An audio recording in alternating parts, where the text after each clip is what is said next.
Good morning. I would encourage you to open up in your Bibles to Job, the 31st chapter. Job, chapter 31. This is a story that most of us are familiar with, at least the story of Job. But this is a section inside that story that sometimes we don't really visit that much. And so I'd encourage you to open up to that. We're going to talk about the entire chapter, its entirety, kind of make some correlations with other passages in Scripture, one place in particular, but we'll cover that in just a moment. To add to the list of the people that are going to be gone this week or next weekend, we will also be gone. Next Sunday morning, me and Melina, actually we're going to be leaving on Thursday, but we're going out to her sister's house in Lubbock, so we will be gone next Sunday morning, but never fear because Jack is here. Jack will be teaching the class for us on Sunday morning and also doing the sermon. I asked him if he wanted to do both of those, and in his exact words, he said, "I'm recently retired and I'm bored out of my mind." So that's what he told me.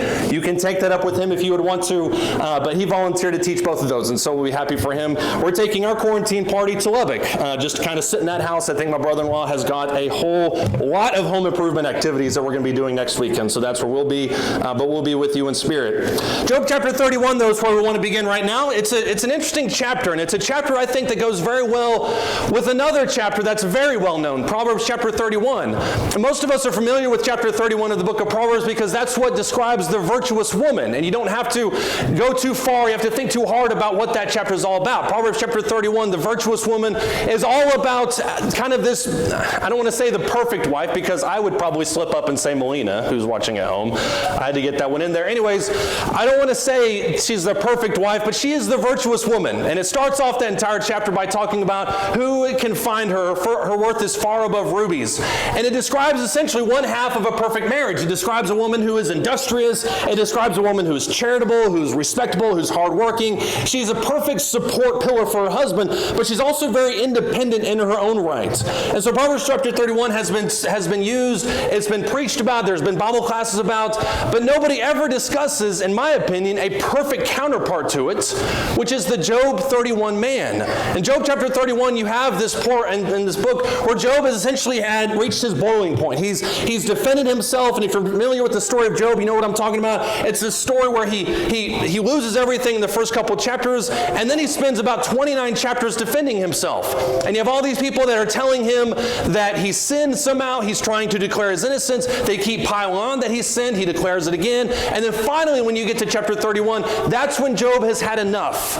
Because in Job 31, that's where he defends himself from everything. He says essentially throughout the entire chapter, if I've done this, then let this happen to me. If I've done this, then let this happen to me. And so Job 31, unknowingly, what Job does is describe essentially what a man should be like. And after Job 31, it actually mentions at the end of that chapter that he doesn't talk anymore. Chapter 32, the young man Elihu picks up and talks for 5 chapters. And then God picks up there, I think, in chapter 37, 38, and basically makes all of them be quiet. But Job 31 is Job's last defense, where he describes all sorts of his innocence. He makes one last plea for his innocence. And he says something specifically in verse 6, I think that's very noteworthy. He puts the onus on God. And he says, let God weigh me with accurate scales, and let God know my integrity. What Job does in this passage essentially is look at the other men that are complaining about him and accusing him of sinfulness, and he says, my complaint is not with you. My beef is not with you. My sinfulness is not before you. My sinfulness, if there is any, needs to be found and weighed before God. Let God know my integrity. And there's a reason that word integrity there is underlined, because what he's talking about here in this sense is not integrity of a very visual sense. And I think that's sometimes the way that we look at integrity. We think about how we present ourselves in front of other people, how I am in accordance with other people, what other people can see about me. And yet what you see Job mentioned so oftentimes in Job 31 is not the obvious character that everybody can kind of tell, because Job was a very respectable and righteous person. That case is laid out in the first 2 chapters. Job lays out his innocence before God. It's the unseen characters, that hidden qualities that nobody really knows about. And ladies and gentlemen, that's what true integrity is all about. True integrity is not about putting on a big show in front of other people and showing up and making it look like you have all the answers and acting like you're just holier than everybody else, and that you're righteous, and that nothing can attack you, that you're completely blameless before everybody else. The true test of integrity is what you're like when only God is watching. What you're like when nobody sees your actions. What you're like in secret. And that's where Job is at in Job chapter 31 and verse 6 when he says, let him weigh me with accurate scales and let God know my integrity. Jump down to verse 33. He makes this case right here at the end of this, and this is what we're going to read at the end of this lesson this morning.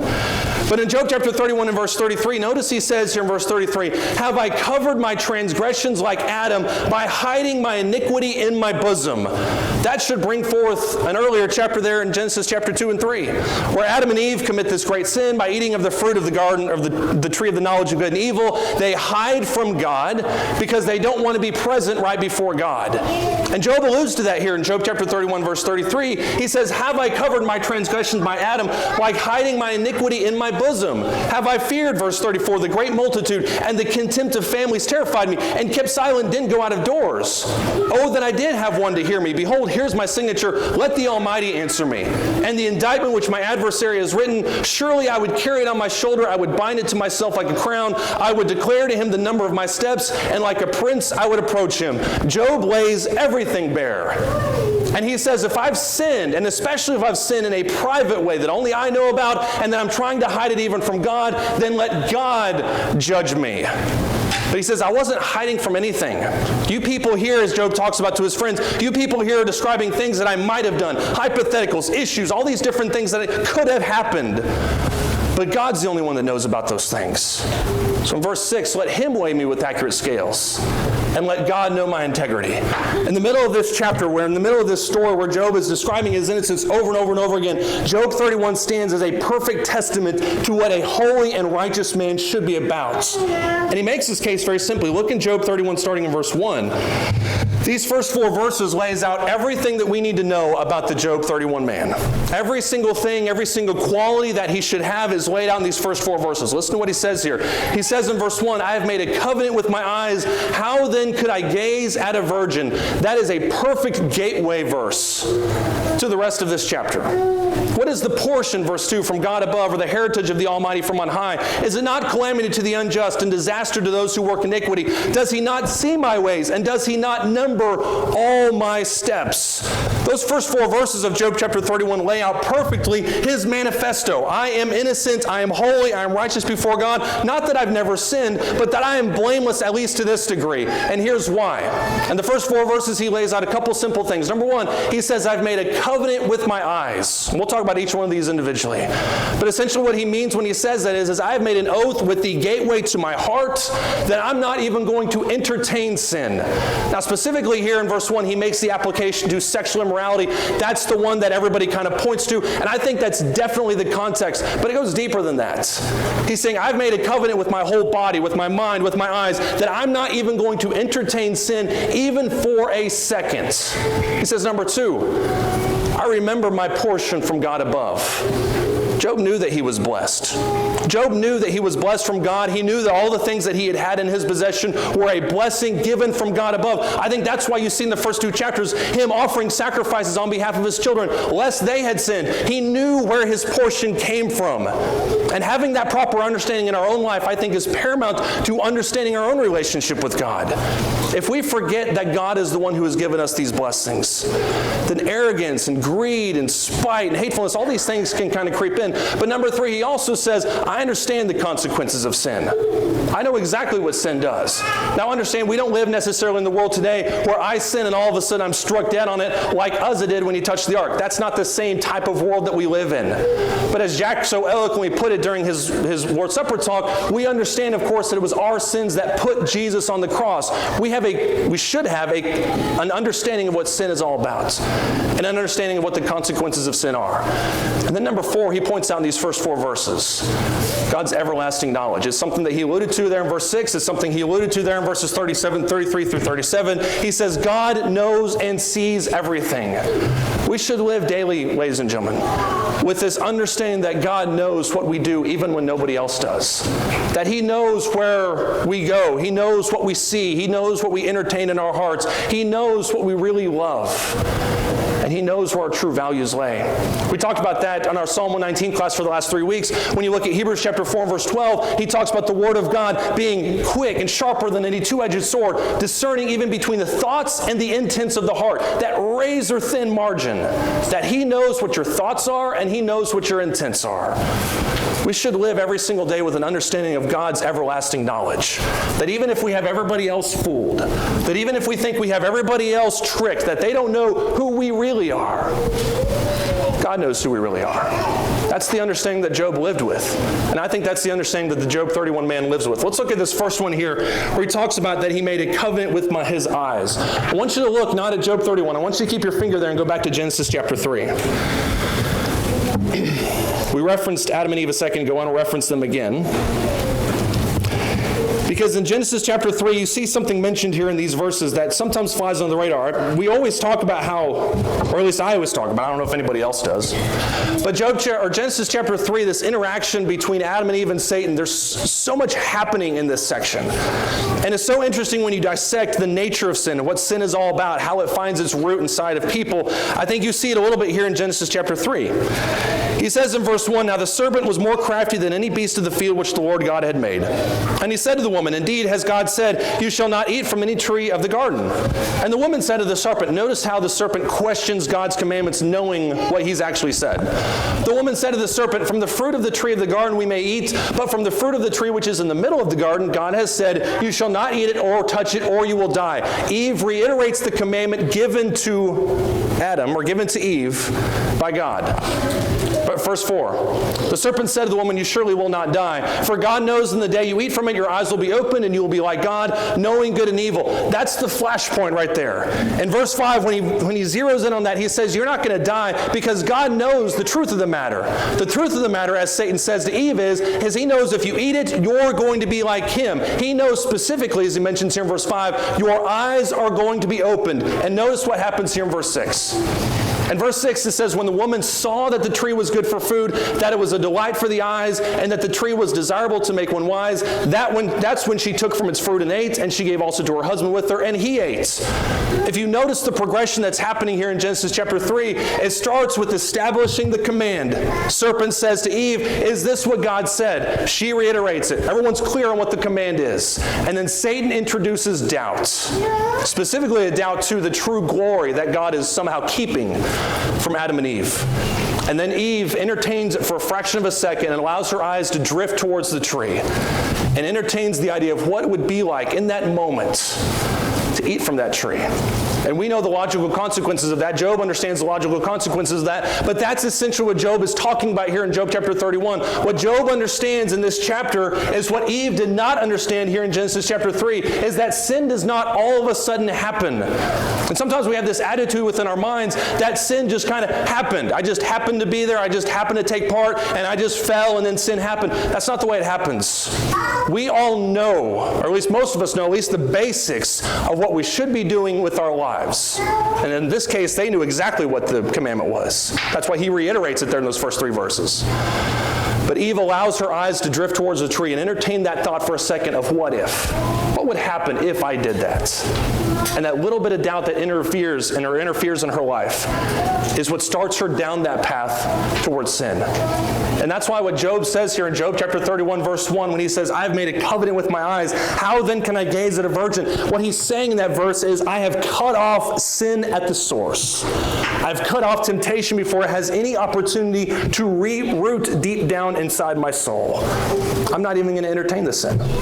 I'm not going to entertain that immorality because I know that that's wrong. And when you look back at Job chapter 31, that's what makes this statement so plain. Here in Job chapter 31, starting verse 9, as he's still talking about the nature of sexual immorality, Job chapter 31 and verse 9, he says, "If my heart has been enticed by a woman, or if I have lurked at my neighbor's doorway, may my wife grind for another, let others kneel down over her, for that would be a lustful crime. Moreover, it would be an iniquity punishable by judges, for that would be fire that consumes to abandon, and it would uproot all my increase." He's talking there in verses 9 through 12 about the sin of adultery. But he says very aggressive statements here in verse 9 through 12. If this is what I'm guilty of, then let this happen. The reason he can say that with so much surety is because of that covenant with his eyes here in verse 1. I've never gotten to that point because I've never even entertained it here for a second. Now, that's not to say that Job is flawless, that he's some kind of superhuman, but what that is, or what that does mean, is that he's trained his conscience to not even entertain it for a second. We all slip up. Romans chapter 3 and verse 23, all have sinned and fallen short of glory of God. But the sin is not in seeing the opportunities. The sin is not that the tree was there. The sin in Eve's case was entertaining it within her heart. That's where sin creeps into our life. When we look at the opportunities, we look at the immorality around us, and we think to ourselves, maybe I could entertain that just for a second. What if I did? What if I did go down that path? That's why what Job says there in Job chapter 31 is so powerful and so impactful. Number 2, he understands where his portion came from. I want you to look at Ecclesiastes chapter 9. Keep your finger once again in Job 31. Look at Ecclesiastes chapter 9. Ecclesiastes chapter 9.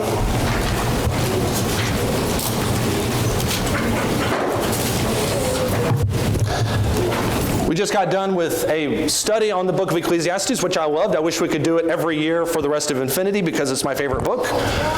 But what essentially Ecclesiastes is all about, what Solomon is doing, is he's testing this kind of mentality of that maybe there's something on this earth that gives me immortality, gives me everlasting satisfaction, gives me everlasting happiness. And as he goes throughout the book, he finds one by one that this doesn't take place, or this isn't it, this isn't it, this isn't it. But then he reaches a point here in Ecclesiastes chapter 9 where he understands what true happiness is all about. Ecclesiastes chapter 9, starting in verse 2, he says, "It is the same for all." And the same is what he describes right after that. It is the same for all. There's one fate for the righteous. There's one fate for the wicked. In other words, death. For the good, for the clean, and for the unclean. For the man who offers a sacrifice, the one who does not offer a sacrifice. As the good man is, so is the sinner. As the swearer is, so is the one who is afraid to swear.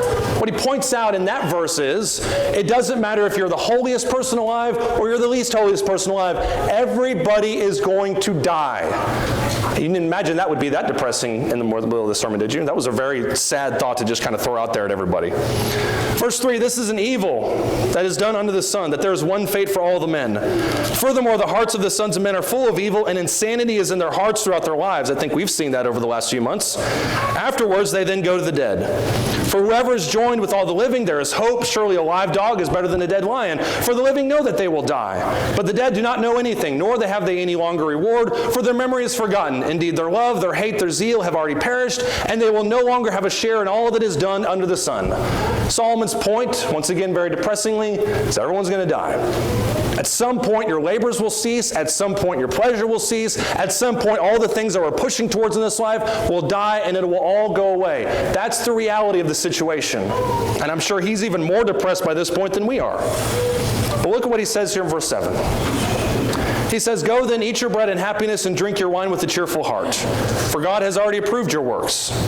Let your clothes be white all the time. Let not oil be lacking on your head. Enjoy life with the woman whom you love all the days of your fleeting life." Wow, that was awkward. "Enjoy life with the woman whom you love all the days of your fleeting life, which he has given to you under the sun. For this is your reward in life, and in your toil which you have labored under the sun."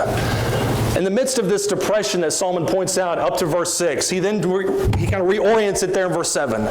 He talks about what the real portion from God is. The real portion from God is not in this sinfulness. The real portion from God is not in doing all these amazing feats. The real portion from God is living your life with your spouse, enjoying your family, enjoying your blessings, enjoying the simple life.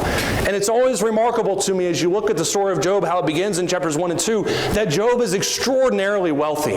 Obviously, he's very, very blessed by God in the fact that he's a man of incredible wealth. He's a man with a large family. He's a man that possesses some type of power. But at no point in Job's chapters, in the first 2 chapters, do you ever see Job running for political office. You never see him reaching for that CEO position. You never see him hitting a home run. You never see him doing any kind of amazing feats that we all look at and think, wow, that's amazing. Job was a very simple and he was a very humble man. But he knew, according to what he says there in Job chapter 31, he knew where his blessing came from. And that's what he joyed in. That's what he loved. That's what he emphasized in his life. he also sees himself as kind of an integral part of this. Look back at Job chapter 31. As much as he understood that he had a blessing from God, he also understands that he was a part of that. And in Job chapter 31, starting in verse 16, he says, if I have kept the poor from their desire, or if I have caused the eyes of the widow to fail, or if I have eaten my morsel alone and the orphan has not shared it, but from my youth he grew up with me as a father, and from infancy I guided her. If I have seen anyone perish for lack of clothing, or that the needy had no covering, if his loins have not thanked me, if he has not been warmed with the fleece of my sheep, if I have lifted up my hand against the orphan, because I saw I had support in the gate, let my shoulder fall from the socket, let my arm be broken off at the elbow, for calamity from God is a terror to me, and because of his majesty I can do nothing. Job was an extraordinarily hospitable person. And he's talking not only about people that are in the community, but he's talking specifically about the people that are under his charge. That's the point there, verse 18. I raised some of these people. But what Job points out is I've always extended my hand to help them. I've always extended my hand to be with them, to support them, to give them food, to give them money. I've not shied away from helping these people. Job understood that just as he was blessed from God, he could also bless other people with these things. And that's why he says there in verses 21 through verse 23, that if I've done any of these types of things, if I've sinned against these people, let my shoulder fall from the socket and my arm be broken off at the elbow. Just as the portion was given to me, I've also given the portion to other people. Freely I have received, and freely I give. That's an understanding that the Job 31 person has. It's not just that they are extraordinarily wealthy and they need to be thankful to God. Obviously, that relationship needs to take place. But that they have a responsibility to then share those blessings with other people. It's no accident that when you look in Acts chapters 2, 3, and 4, the beginning part of this early church, it's no accident that as soon as the Christians become Christians, they then turn around with this incredible social program amongst themselves so that no one would have any lack. They understood the blessings that they got from God. And they understood that it was their responsibility to share those with other people. That's the Job 31 man. But he's also somebody who understands intimately the consequences of sin. And that's probably the part of this entire chapter and this entire book that makes Job so frustrated, is because he knows that the things that are happening to him happen usually in that day as a result of some kind of sin. That's why they go off for 30 chapters about it. And he's deliberate in the fact that he has not done anything wrong. He doesn't know what's happening. And he doesn't know why this is happening to him in the first place. He understands the consequences of sin. Look in Psalm 37. Psalm 37, verse 1. Keep your finger still in Job 31. We'll be back to that, obviously, very shortly. Look in Psalm 37. David wrote this, and if you're of the mindset right now where you look at the people around you and you think, why is that person who's doing evil, why is he prospering? Join the club, because David felt the exact same way. And in Psalm 37 and verse 1, he gives, I think, instructions to all of us, but especially, I think, to the individual. I'm pointing at myself. He says, do not fret because of evildoers, and be not envious towards wrongdoers. Well, that's hard to do because we oftentimes see them prosper. Verse 2, well, they will fade, they will wither quickly like the grass, and they will fade like the green herb. Trust in the Lord and do good. Dwell in the land, cultivate faithfulness. Delight yourself in the Lord, and he will give you the desires of your hearts. Of course, if we align our heart with God, obviously those desires will come. I don't think he's talking about, once again, a Ferrari dropping from the sky, which would explode on impact. I don't know why I keep using that example. Verse 5, commit your way to the Lord. Trust also in him, and he will do it. Verse 6, he will bring forth your righteousness as the light and your judgment as the noonday. Job understood what consequences of sin were all about. He understood as he looks at the world around him and he sees the evildoers prospering and the people who are doing wickedness all of a sudden reaping all these great things. He understood that all of that would come to an end. And say what you want about Job, but Job never, at least as far as we can tell, shortchanged anybody. He never took the shortcut. He never took the quick, easy way out. He did things the right way, which part of, once again, is why he's so frustrated in this book. But he understands that if you take the cheap way out, if you go down this path of immorality, if you lie on your taxes, if you backstab to get to the top of the corporate ladder, eventually those things are going to come back on you. And if they don't in this life, they certainly will in the next. Job understood perfectly the consequences of sin. And as a result of that, he decided to live his life in obedience towards him. Look back at Job 31. This is where we'll stay. We'll look at a couple more verses. Job chapter 31 and verse 24. He says, if I have put my confidence in gold, and if I have called fine gold my trust. Verse 25, if I have gloated because my wealth was great, and because my hand had secured so much, if I have looked at the sun when it shone, or the moon going in splendor, and my heart became secretly enticed, and my hand threw a kiss from my mouth, then that too would have been an iniquity calling for judgment, for I would have denied God above. This is a long 4 or 5 verse section that describes essentially idolatry. He talks about gold, he talks about riches, he talks about all these different things, and he says, if I have given my heart to those, if I've blown a kiss at the gold of this world and offered myself in subservience to that, verse 28, then I would have denied God above. In other words, I'm not going to sell myself to idols in order to gain things for my life. I'm not going to cheat. I'm not going to commit immorality. I'm not going to cut corners in order that I may obtain more wealth. That's not how he did it. He understands that that is fleeting. And he understands that that's momentary. And he knows ultimately at the end of life it will all be taken away from him anyways. Job had a very deep understanding of the consequences of sin, which once again, why Job is such a difficult book to read. But he also, number 4, knew about God's everlasting knowledge. I want you to look at verses 29 down through verse 37. Job chapter 31, starting in verse 29. He says, have I rejoiced at the extinction of my enemy? Or have I exulted when evil befell him? Which, by the way, we look at that and we think to ourselves, who would do that? Some of us do that all the time on Facebook. We look at somebody's status, we look at something that happened to somebody and we say, serves them right. Or maybe I'm only pointing at myself. I have a hard time with this sometimes. Verse 30, no, I have not allowed my mouth to sin by asking for his life in a curse. Have the men of my tent not said, who can find out, or who can find one who has not been satisfied with his meat? The alien has not lodged outside, for I have opened my doors to the traveler. Verse 33, what we read earlier, have I covered my transgressions like Adam by hiding my iniquity inside my bosom, because I feared the great multitude and the contempt of families terrified me, and kept silent and did not go out of doors? No, he did not. There was never anybody that went without food. There was never something that was left undone. There was never something that needed to be done that Job, in all good conscience, cannot say that he tried to take care of. And it's not only because he understood that those things needed to be taken care of, but at the very least because he understood God was always watching him. And that's a reality that we need to think about as well. That God sees all those things. He sees the things that we do in secret that are immoral. He sees the things that we don't do in secret that become immoral because we don't help somebody. He sees all those things. There's no stone left unturned. That's why I said at the beginning that Job 31 and verse 1, it says that he made a covenant with his heart, because he understands all of these things happen first and foremost by securing your mindset towards God. That's where our heart really should be. The Job 31 man, I think, is a fantastic story that talks about what a man should be like, comparable to what the Proverbs 31 virtuous woman is all about. The woman described in Proverbs chapter 31 as Lemuel describes her is somebody who is virtuous, who is hardworking, who is independent, who is supportive, who is well-respected. The Job 31 man, very simply put, according to verse 6, is a man of integrity. He's a man of charity. He's a man who understands that God is watching him. But first and foremost, he's a man that made a decision a long time ago that no matter what the situation, no matter how visible, and no matter how much it hurt him, he was going to serve and obey God. That's the foundation of both of these people. That's the foundation of the Job 31 man. And that's the person that I would aspire to be. That's the person all of us would aspire to be, whether you're a woman or a man. Somebody who made the decision to serve God a long time ago.